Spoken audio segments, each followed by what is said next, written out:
नमस्कार बच्चों, YouTube channel शिक्षालय में आपका बेहद स्वागत है। मेरा नाम है रेणु यादव। बच्चों, इस YouTube चैनल के माध्यम से हम क्लास 9 से लेकर 12 तक के केमिस्ट्री के सारे चैप्टर्स कवर कर रहे थे और क्लास 10th की डिमांड पर हम 10th स्टैंडर्ड का पूरा साइंस कवर कर रहे हैं। क्लास 9 में हम बात कर रहे थे चैप्टर नंबर 2 की और आज उसी का एक टॉपिक पढ़ेंगे। How do we have to separate the components of the air. Air is a mixture of gases. आप सभी को मालूम है, हम जिस हवा में सांस लेते हैं उसमें 21% ऑक्सीजन है, 78% नाइट्रोजन है, उसके बाद आर्गन है, CO2 है और कुछ और गैसेस का मिक्सचर टोटल मिलकर एयर बनाता है। तो अगर एयर में से हमें इन गैसेस को अलग अलग करना हो तो हम क्यों करेंगे? पहली बात तो आप ये जानते हैं कि ऑक्सीजन हमारे लिए बहुत ज्यादा यूजफुल है, हम उसी के बलबूते जीते हैं। हॉस्पिटल्स में भी सिलेंडर्स के माध्यम से पेशेंट्स को ऑक्सीजन सप्लाई किया जाता है, आप जानते होंगे। नाइट्रोजन को जो फूड पैकेट्स में आते हैं, चिप्स वगैरह, उसमें नाइट्रोजन भरी जाती है, ये भी आप जानते होंगे। जो बल्ब हमारे घर में होते हैं उसमें आर्गन गैस भरी जाती है, ये भी आप जानते होंगे। इसका मतलब ये कि जितनी भी एयर में डिफरेंट गैसेस हैं उनका अलग अलग जगहों पर अलग अलग तरीके का इस्तेमाल होता है। इसीलिए एयर के जो मिक्सचर के कंपोनेंट्स होते हैं उनको हम सेपरेट कर लेते हैं। ओके, अब इसको सेपरेट करने का तरीका क्या होता है? सबसे पहली बात, जो एयर है उस एयर को इज अ मिक्सचर ना, तो उसको बहुत ही हाई प्रेशर पर हम कंप्रेस करते हैं। क्लियर? फिर बहुत लो टेम्परेचर पर हम इसको एक्सपोज करते हैं और उसके जितने भी कंपोनेंट्स होते हैं उनको फ्रैक्शनल डिस्टिलेशन से हम सेपरेट करते हैं। ओके, इस पूरे के पूरे डायग्राम के तहत हम समझते हैं कि किस तरीके से पूरा प्रोसेस कंटिन्यूएशन में आता है। देखिए, ये हमारा एक फिल्टर है। फिल्टर का मतलब आप समझ ही गए होंगे। फिल्टर का मतलब होता है कि हमारा जितना भी एयर में इम्प्योरिटीज हैं उन सारी इम्प्योरिटीज को ये बाहर छोड़ देगा। ओके, और सिर्फ गैसेज रह जाएंगी। आपने फिल्टर किया, फिल्टर करने के बाद जितना भी एयर अंदर आ जाता है उसमें इम्प्योरिटीज नहीं है। उसके बाद इस एयर को हमने अंडर हाई प्रेशर, अच्छे खासे प्रेशर में हमने इस एयर को एक्सपोज किया है। यहाँ से जितना भी एयर ऊपर जाएगा वो हॉट एयर है। क्लियर? अब हमारा हॉट एयर से काम नहीं चलेगा, हमने तो उसको कूल करना है। जैसे मैंने अभी आपको थोड़ी देर पहले बताया था कि लो टेम्परेचर पे एक्सपोज करना है। तो हम क्या करेंगे, किस तरीके से लो टेम्परेचर देंगे? अलग अलग प्रोसेस में अलग अलग फैसिलिटीज दे रखी होती है। यहाँ पे हम लोगों ने एक चैम्बर लगा रखा है। ओके, इस चैम्बर में क्या होगा कि जितना भी हॉट एयर है ना, ये इस पूरे चैम्बर में एक्सपेंड हो जाएगा, फैल जाएगा। ओके, अब ये आप पूरा एक पाइपलाइन देख रहे हो ना बच्चों, इस पाइपलाइन के माध्यम से हम इसमें ठंडा पानी भेजेंगे। जब हम इस पूरे के पूरे पाइपलाइन में ठंडा पानी भेजेंगे तो ठंडे पानी के कांटेक्ट में आने पे ये जो हॉट एयर है, ये पूरा का पूरा हॉट एयर आपका कूल हो जाएगा, गर्म नहीं रहेगा, ठंडा हो जाएगा। क्लियर हो गई बात?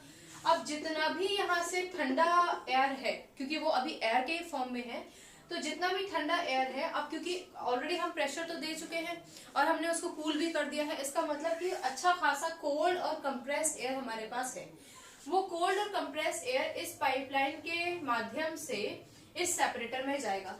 सेपरेटर कुछ केमिकल्स के साथ मिलकर बना होता है। उस सेपरेटर का काम होता है कि ये जितने भी यहाँ से एयर आ रहा है ना, उस एयर को सेपरेट आउट करने की कोशिश करेगा सेपरेटर। फिलहाल इस कंप्रेस्ड एयर को हम इस सेपरेटर से पास आउट करते हैं। सेपरेटर से पास आउट करने में सबसे इंपॉर्टेंट कंपोनेंट जो CO2 होता है तो बाहर निकल जाता है। अच्छा, CO2 हम लोगों ने पहले भी बात किया था, ड्राई आइस के फॉर्म में हम लोगों को मिल जाता है। तो यहाँ से जितना भी CO2 होता है, क्योंकि अच्छा खासा उसको यहाँ पे लो टेम्परेचर मिल चुका था, तो वो ड्राई आइस के फॉर्म में बाहर निकल जाएगा। एक तो ये काम हो गया, हमारे सेपरेटर ने CO2 को अलग कर दिया।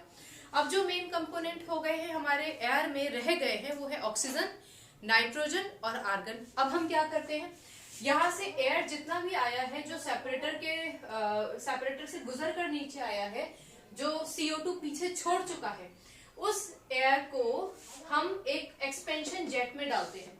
ये जो बॉक्स है ना बच्चों, ये लिखा है एक्सपेंशन जेट। एक्सपेंशन जेट क्या करता है, जो एयर ऑलरेडी कंप्रेस थी, ठंडी थी, उसको वार्म अप करेगा।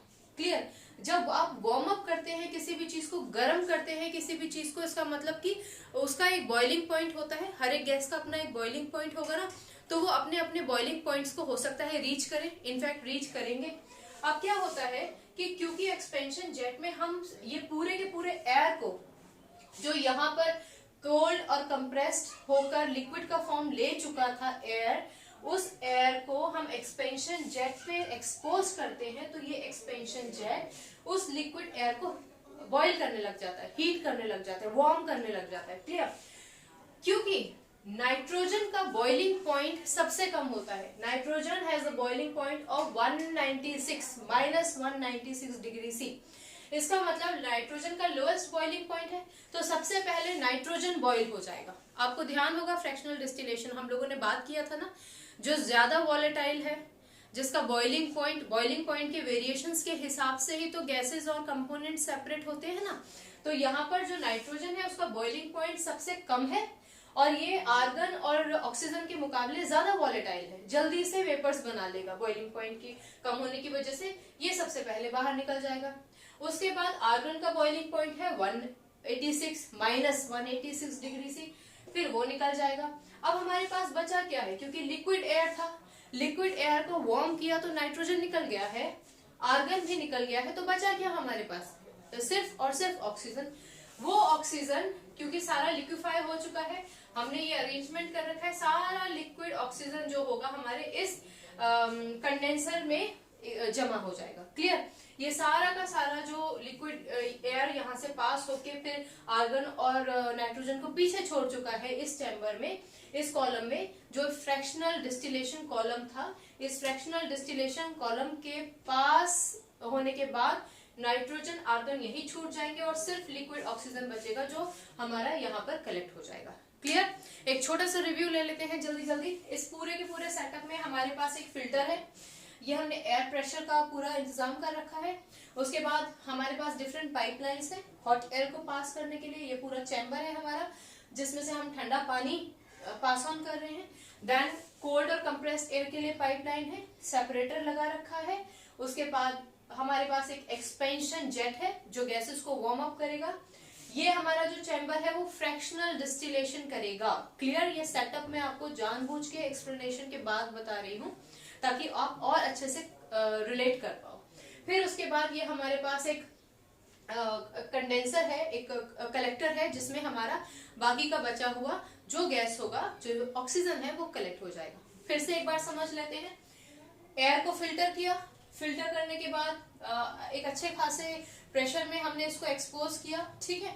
उसके बाद जितना भी एयर था वो एयर हमने इस पूरे चैम्बर से गुजारा। इस चैम्बर में हमने एक पाइपलाइन लगा रखी है, उस पाइपलाइन के जरिए जो ठंडा पानी है उस ठंडे पानी को हम पास करेंगे। ये ठंडा पानी जब इनडायरेक्टली इस हॉट एयर के कांटेक्ट में आएगा तो इस हॉट एयर को वो कूल कर देगा। क्लियर? अब ये जो कोल्ड और कंप्रेस्ड एयर है वो कोल्ड और कंप्रेस्ड एयर सेपरेटर में जाएगी। सेपरेटर कार्बन डाइऑक्साइड को यहीं बाहर निकाल देगा। ओके बच्चों? उसके बाद बाकी के जो कंपोनेंट्स हैं हमारे एयर में, वो कंपोनेंट्स इस ट्यूब के जरिए एक्सपेंशन जेट में जाएंगे। एक्सपेंशन जेट का काम होता है कि जितने भी कंपोनेंट्स बच गए हैं, जैसे कि नाइट्रोजन हो गया, आर्गन हो गया और ऑक्सीजन हो गया, उनको बॉईल ऑफ करना शुरू करेगा, वार्म करना शुरू करेगा। क्योंकि नाइट्रोजन का बॉइलिंग पॉइंट -196 डिग्री सी होता है, तो सबसे पहले नाइट्रोजन बॉईल ऑफ होके बाहर निकल जाएगा और इसको हम कहीं और किसी चैम्बर में कलेक्ट कर सकते हैं। ओके? अरेंजमेंट्स होते हैं। उसके बाद argon pertaining to its boiling point, okay, next to oxygen -186, ये बाहर निकल जाएगा। फिर हमारे पास क्या बचा? सिर्फ ऑक्सीजन बचा। उस ऑक्सीजन को हम एक और चैम्बर में कलेक्ट कर लेंगे। इस तरीके से ऑक्सीजन में एयर में प्रेजेंट जितने भी कंपोनेंट्स होते हैं हम उनको अलग अलग तरीके से बाहर निकाल लेते हैं। क्लियर बच्चों? तो ये एक सिंपल सा मेथड है जिसके जरिए हम डिफरेंट कंपोनेंट्स ऑफ एयर को सेपरेट कर लेते हैं। ओके? अब जो हमारा मोटा मोटा तरीके से अगर हम इसको देखें कि क्या हमने किया क्या नहीं किया, तो हमने क्या किया? एयर लिया, एयर की इम्प्योरिटीज को रिमूव किया, हाई प्रेशर पर उसको कंप्रेस किया, बहुत लो टेम्परेचर पे हमने उसको ठंडा कर लिया, क्लियर, कूल कर लिया। उसके बाद हम लोगों ने फ्रैक्शनल डिस्टिलेशन के जरिए, सेपरेटर भी है पर अगर आपसे फ्लो चार्ट में पूछा जाए तो आप बोल सकते हो कि सेपरेटर के जरिए CO2 को रिमूव किया, फिर फ्रैक्शनल डिस्टिलेशन के माध्यम से हमने जितने भी कंपोनेंट्स हैं गैसेस के, उन सारे कंपोनेंट्स को सेपरेट आउट कर लिया। और सारे के सारे जो गैसेस होते हैं उन सारे गैसेस का अपना अपना यूज होता है। कमर्शियली हम उनको इस्तेमाल कर सकते हैं। क्लियर बच्चों? ये डायग्राम आपके एनसीईआरटी में दे रखा है। अभी तक तो ऐसा नहीं है कि कभी पूछा गया हो, लेकिन अगर पूछा जाता है तो बहुत सिंपल है। सिंपल तरीके से आप इसको बना सकते हो और स्टेप बाय स्टेप याद रखिए। एयर किया, फिल्टर किया, कंप्रेस किया, फिर लो टेम्परेचर पे एक्सपोज किया, सेपरेटर लगाया, CO2 को रिमूव किया, एक्सपेंशन जेट में गैसेस को वार्म अप किया, फ्रैक्शनल डिस्टिलेशन किया, फ्रैक्शनल डिस्टिलेशन में गैसेस को सेपरेट किया, और उसके बाद एक और कॉलम में जो हमारे पास ऑक्सीजन कलेक्ट करने के लिए है, उसमें हमने उस ऑक्सीजन को कलेक्ट कर लिया। सिंपल था। क्लियर बच्चों? तो ये तो हो गया how to separate out the different components of the components that are present in the air, how to separate out the components of the air. Okay, एक और टॉपिक हम लोग डिस्कस कर लेते हैं। छोटा सा टॉपिक है, उसमें ज्यादा कठिनाई नहीं होगी, इसलिए मैं आपके साथ उसको डिस्कस कर लेती हूँ। केमिस्ट्री में आपको रेक्टिफिकेशन करने की तो बिल्कुल भी जरूरत नहीं है। आप बस ध्यान से सुनिए और सुनने के बाद चीजों को कलेक्ट कीजिए अपने दिमाग में। उसको जितना आप अपने आप को बोल कर समझाएंगे as if you are the teacher and somebody is listening to you as a student, आप ज्यादा अच्छे तरीके से चीजों को समझ पाएंगे। क्लियर बच्चों? अब हम एक मेथड पढ़ लेते हैं, that is known as chromatography. बिल्कुल अलग है, इस टॉपिक से एकदम सेपरेट टॉपिक है। Okay, chromatography.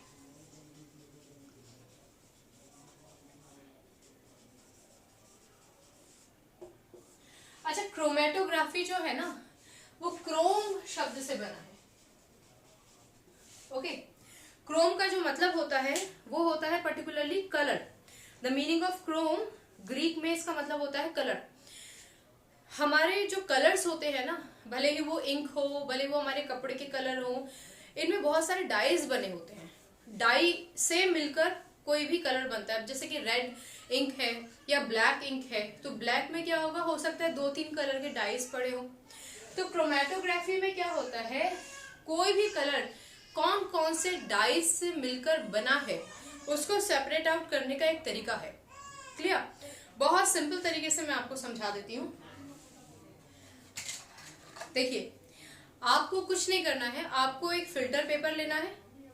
फिल्टर पेपर के बॉटम से 3 सेंटीमीटर ऊपर एक लाइन खींचिए। उस लाइन पर बीच में एक डॉट लगा दीजिए उस इंक से जिसके डाइज को आप सेपरेट आउट करने की कोशिश करते हैं। ओके, अब जैसे मैंने आपको बोला कि ब्लैक कलर जो है वो 2-3 डाइज से मिलके बना है, हो सकता है 2 डाइज कलर हो उसमें, हो सकता है 2 से ज्यादा हो, तो आपने एक ब्लैक स्पॉट लगा दिया है। इस ब्लैक स्पॉट को हम क्या करेंगे, एक जार लेंगे जिसमें थोड़ा सा पानी रखेंगे।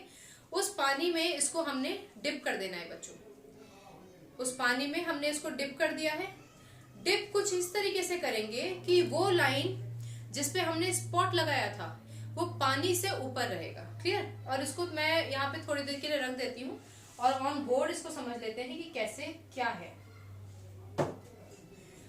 हम लोग क्या करेंगे, एक जार लेंगे। क्लियर? ओके, एक ग्लास रॉड लेंगे। इस ग्लास रॉड से हम एक फिल्टर पेपर को सस्पेंड कर देंगे। क्लियर? पेपर क्लिप के जरिए आप इस फिल्टर पेपर को रोक सकते हो। ये हमारा फिल्टर पेपर है बच्चों, ये फिल्टर पेपर है। इस फिल्टर पेपर में 3 सेंटीमीटर ऊपर मैंने एक लाइन खींच दी है और उस पे जिस इंक के या जिस कलर के कंपोनेंट्स को मैं सेपरेट करना चाहती हूँ उसका एक स्पॉट बना दिया है। और ये जो हमारा जार था इसमें मैंने पानी भर दिया है। क्लियर? ये रहा पानी। ओके बच्चों, तो ये क्या है, ये है आपका फिल्टर पेपर, ये हो गया आपका ग्लास रॉड, ये हो गया आपके क्लिप्स। ओके, ये हो गया आपका ग्लास जार, ये हो गया आपका वाटर, ये हो गया आपका स्पॉट ऑफ द इंक और एनी कलर। दोबारा से सुन लीजिए, हम क्रोमैटोग्राफी की बात कर रहे हैं। हम लोगों ने एक ग्लास जार ले रखा है, उस ग्लास जार में हमने थोड़ा सा पानी भर रखा है, उसमें हमने एक फिल्टर पेपर डाल रखा है बच्चों। फिल्टर पेपर को हमने एक क्लिप्स के माध्यम से ग्लास रॉड से सस्पेंड कर रखा है। उसमें 3 सेंटीमीटर ऊपर एक लाइन खींचिए। जिस इंक को या जिस कलर को आप डिफरेंट कंपोनेंट्स में देखना चाहते हैं कि कौन कौन से डिफरेंट कंपोनेंट से मिलकर वो इंक बनी थी या वो कलर बना था, उसका एक स्पॉट आपको 3 सेंटीमीटर ऊपर लगा देना है। और इस फिल्टर पेपर को उस जार में हमें ऐसे सस्पेंड करना है कि पानी से ऊपर रहेगा फिल्टर पेपर। ओके, अब क्या होगा, ये जो पूरा का पूरा फिल्टर पेपर होगा, इस फिल्टर पेपर में कैपिलरी मोशन की वजह से, क्योंकि ये वाला जो स्पॉट है ना, ये पानी के ऊपर है और यहाँ से आपका पानी थोड़ा सा टच हो रहा है। इनफैक्ट आप ये भी कर सकते हो कि आप यहाँ तक भी पानी लेकर आओगे तो कोई दिक्कत नहीं है बच्चों। थोड़ा सा ये वाला पोर्शन भीग सकता है पानी में, कोई इशू नहीं है। ये वाला पोर्शन भीगेगा, स्पॉट तक मत लेकर आइएगा। कैपिलरी मोशन की वजह से ये जितना भी पानी है ना, वो ऊपर की तरफ मूवमेंट करेगा। क्लियर? इस स्पॉट को तकरीबन 1 सेंटीमीटर पानी से ऊपर रखिएगा। स्पॉट को पानी में नहीं भिगोना है। तो जब आप ऐसा करोगे तो पानी कैपिलरी एक्शन तो आप जानते ही होंगे ना, कैपिलरी एक्शन या फिर कैपिलरी मोशन, ये वही एक्शन होता है जिसकी वजह से पेड़ पौधे पानी को एब्जॉर्ब करके अपनी टहनियों तक, अपनी पत्तियों तक पहुंचा पाते हैं। ओके, तो कैपिलरी एक्शन की वजह से जो पानी है वो फिल्टर पेपर में ऊपर मूव करेगा। ओके, जब ये मूव करेगा तो इस स्पॉट में जितने भी कलर्स हैं, एग्जाम्पल के तौर पर मैं आपको बताती हूँ कि मान लीजिए इसमें ऑरेंज है और रेड भी है और ब्लैक तो है ही, तो ये जो कलर कंपोनेंट्स होंगे ना, वो ऊपर मूव करने लगेंगे और कुछ समय में आप देखोगे कि इसमें डिफरेंट शेड्स जो होंगे ना, अलग अलग पोर्शन में आ जाएंगे। ओके, डिफरेंट, मान लीजिए ये ऑरेंज हो गया, ये रेड हो गया, ओके, मान लीजिए ये ब्लैक हो गया। This is for an example, only for an example. ये कलर्स कोई भी हो सकते हैं, कोई भी कलर ऊपर आके शो कर सकते हैं। ओके, तो कौन कितना ज्यादा जल्दी घुल जाता है पानी में, ओके, उसके बेसिस पे ये ऊपर की तरफ मूवमेंट शो करेगा। कहने का मतलब है पानी क्या है, सॉल्वेंट। पानी क्या है, सॉल्वेंट, और इसमें जो डाई है उसमें जो कलर्स हैं, अलग अलग कलर्स, वो क्या है, सॉल्यूट। ओके, अब इस सॉल्यूट में अगर ये 3 कलर्स हैं, मान लीजिए ऑरेंज है, रेड है और ब्लैक है, ओके, तो ये तीनों के तीनों जो कलर हैं उसमें मान लीजिए कि सबसे ज्यादा घुलने वाला कलर जो भी होगा वो सबसे पहले मूवमेंट शो कर देगा। उसके बाद जो जिसकी सॉल्युबिलिटी ज्यादा होगी पानी में, वो मूवमेंट शो कर देगा और फिर नेक्स्ट मूवमेंट शो कर देगा।